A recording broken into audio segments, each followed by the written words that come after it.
지금은 이게 정말 당연해 보이지만 이렇게 많은 회사를 하나의 지수로 모아서 골고루 한꺼번에 투자할 수 있다는 생각이 참 기발하고 재미있는 것 같아요. 이렇게 ETF는 뭐 언제 처음 시작됐는지 그것도 한번 질문 드려볼게요. 네, ETF의 역사를 논하기 전에 네. 먼저 인덱스 펀드의 역사부터 살펴봐야 될 텐데 네. 왜냐하면은 ETF라는 게 사실은 인덱스 펀드가 상장된 형태이기 때문에 그쵸. 네. 실제로 인덱스 펀드가 ETF보다는 먼저 음. 탄생했다라고 보시면 되고요. 실제로 인덱스 펀드는 1976년에 미국에서 처음으로 등장했고요. 네. 인덱스 펀드의 아버지 존 보글 네. 이라는 사람이 이제 뱅가드라는 회사를 통해서 만들었습니다. 음. 그래서 당시에 만들었던 상품도 뱅가드 500 인덱스 펀드, 네. 기초 지수가 네. S&P 500 지수였고요. 네. 사실 처음 등장했을 때만 해도 지금처럼 인덱스 펀드 혹은 패시브 투자가 시장에 관심을 받지는 못했어요. 당시에는 액티브 네. 상품, 그러니까 펀드 매니저가 소위 얘기해서 시장 상황에 따라서 오를 거라고 생각하는 종목은 매수하고 네. 떨어질 것 같은 종목은 매도하고 이런 식으로 액티브하게 운용하는 전략이 더 인기가 많았고요. 실제로 자금 유입도 많았는데 이게 점차 패시브 전략이 보다 보니까 조금씩 좀 나은 모습을 사람들이 확인하는 거죠. 네. 그러다 보니까 이게 액티브 상품도 물론 이제 뭐가 좋고 나쁘다의 문제는 절대로 아니고 패시브 상품의 장점이 굉장히 또 명확하거든요. 기초 지수를 추종하기 때문에 전략이 굉장히 명확하고 네. 그리고 기초 지수의 종목을 그대로 편입하기 때문에 굉장히 투명하고 네. 이런 장점들이 있기 때문에 패시브 상품에 대한 관심이 점차 시간을 쭉 네. 두고 올라갔다라고 보시면 될 것 같고요. 인덱스 펀드는 이렇게 탄생을 했고요. 그 이후에 한참 뒤에 미국 증권거래소에 상품 개발하는 담당자가 있었어요. 네. 이름이 네이트 모스트라고 하는 분이었는데 이분이 이제 역할은 시장에 다양한 상품을 상장시켜서 시장을 활성화시키는 거래를 풍부하게 일으키는 것을 이제 업무로 가지고 있었는데 보다 보니까 인덱스 펀드를 상장해서 운용하게 되면 굉장히 좋겠다라는 아이디어가 네. 떠오른 거죠. 그래서 존 보글 회장을 직접 찾아갔다라고 합니다.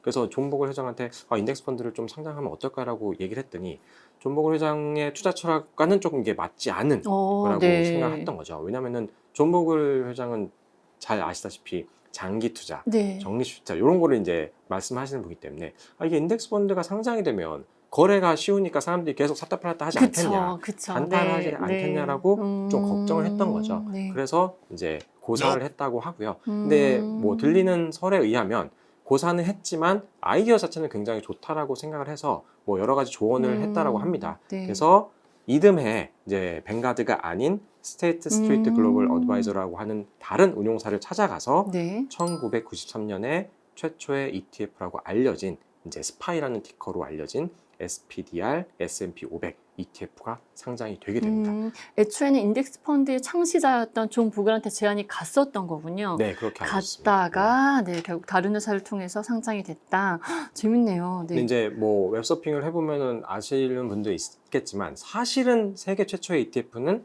캐나다에서 네. 탄생했다고 하는데 뭐 이게 먼저 상장을 했지만 워낙 이제 알려지지 맞아요. 않았었고 저희가 알고 있는 건 맞아요. 미국이라는 시장 자체가 전 세계 주식 시장을 대표하기도 하고요. 전 세계 ETF 시장 규모의 70%가량을 미국 시장이 차지하고 있습니다. 그렇기 네. 때문에 상대적으로 시장의 관심이나 중요도에서 뭐 게임이 안 되는 상황이어서 뭐 최초의 ETF로 스파이가 이제 알려져 있는 상황이고요. 그 최초의 ETF가 여전히 거래량이나 순자산 규모나 압도적으로 1위인 상황이다라고 보시면 되겠습니다. 1993년도에 최초의 ETF가 상장된 경우면 비교적 진짜 짧은 시간 내에 엄청나게 성장을 한 거라고 보면 되겠네요. 그렇죠. 금융의 역사와 비교했을 네. 때 보면은 ETF라는 상품이 비교적 근래에 그러니까요. 등장했다라고 볼 수 네. 있고 이게 국내로 넘으면 더욱더 국내는 이제 그러니까요. 2002년에 네. 시장이 처음 개설됐으니까 더더욱 신상품으로 봐도 무방하죠. 알겠습니다.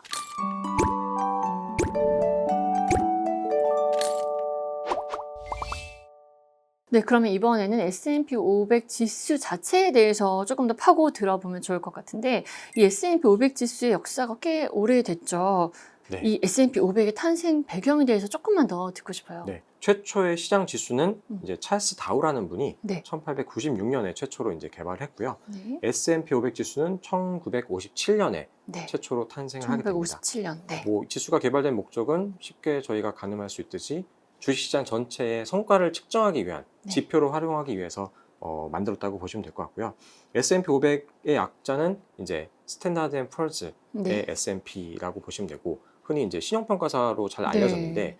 이 회사의 자회사 중에 이제 다우 존스가 붙어서 이제 지수를 생성하는 회사라고 봐주시면 될 것 같습니다. 그래서 지수 사업자로서 S&P 다우존스가 전 세계에서 가장 규모가 큰 네. 회사다라고 보시면 되고, 전 세계 인덱스 펀드 ETF를 포함해서 인덱스 펀드의 한 3분의 1 가량이 S&P 500과 관련된 지수를 네. 추정한다. 그만큼 네. 시장의 대표성을 가지고 있다라고 봐주시면 될 것 같고요.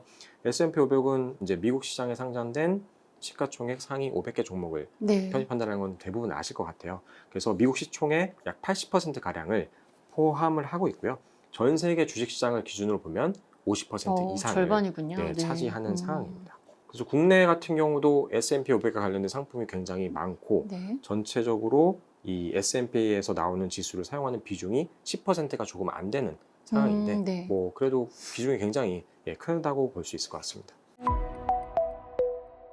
제가 장기 투자가 힘들어질 경우를 막기 위해서 책상에 이렇게 S&P 500 지수를 쫙 뽑아놨는데, S&P 500의 장기 수익률 그래프를 뽑으면 꾸준히 이렇게 우상향하는 모습이 좀 신기하더라고요. 그러니까 중간중간에 어떤 위기나 이렇게 좀 그 변동성 구간이 있긴 한데, 장기적으로 볼 땐 쭉 우상향하는 모습인데, 장기적으로 S&P 500 미국 증시는 우상향한다, 이런 믿음에 대해서 어떻게 생각하세요? 사실 제일 어려운 질문인 것 같습니다. 네. 근데 이제 역사적으로 쭉 보면은 전 세계 여러 국가들의 시장 대표 지수들이 있는데 꾸준하게 연평균 수익을 냈던 지수는 미국 시장 지수가 그쵸. 거의 네, 유일했고요. 네. 그래서 실제로 1970년 이후에 S&P 500의 연평균 수익률을 보면 10% 이상 네. 나오고 있고요. 물론 연도별로 끊어서 보면 마이너스 그쵸. 나는 구간도 있었는데 연평균 쭉 올랐다는 거는 빠졌을 지언정 몇 년 안에 정고점을 회복했다는 맞아요. 의미로 저희가 해석을 할 수가 있을 것 같고요. 또 한 가지 저희가 여기에서 포인트로 잡을 수 있는 거는, 단기간에는 부침이 있을 수 있지만 네. 장기적인 관점에서 보면 꾸준하게 적립식으로 혹은 장기 투자를 하면 수익률 측면에서도 좀 좋은 성과를 얻을 수 있을 것 같다는 생각이 들고, 증시 격언 중에 또 얘기하는 게 아무리 뭐 시장이 어렵더라도 일단 그 안에 발을 담그더라. 머물러라, 맞아. 네, 그런 얘기도 있듯이 네. 뭐 S&P 500이 어쨌든 위험 자산, 주식에 대한 투자를 생각했을 때 핵심으로 생각할 수 있는 1순위이기 때문에 그런 거를 저희가 생각할 수 있을 것 같습니다. 네.